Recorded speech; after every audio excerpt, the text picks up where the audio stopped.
Ayun, nakita niyo na po yun.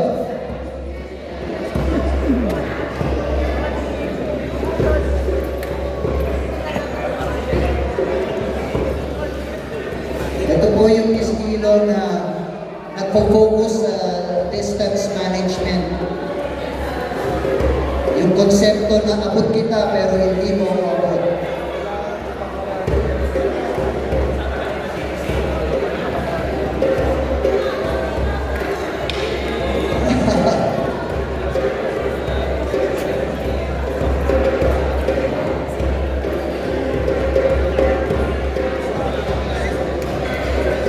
Meron din po palaro ang Paete na ginaganap tuwing July 25.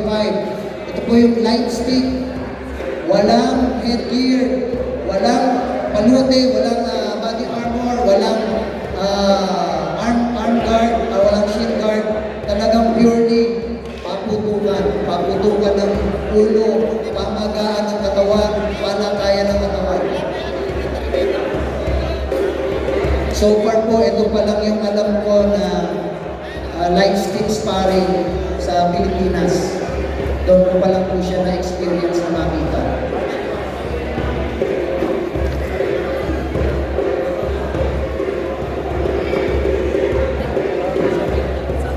Makikita niyo po yung control.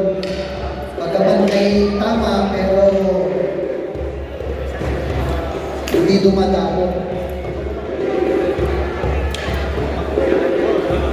Kaliwete, kanan.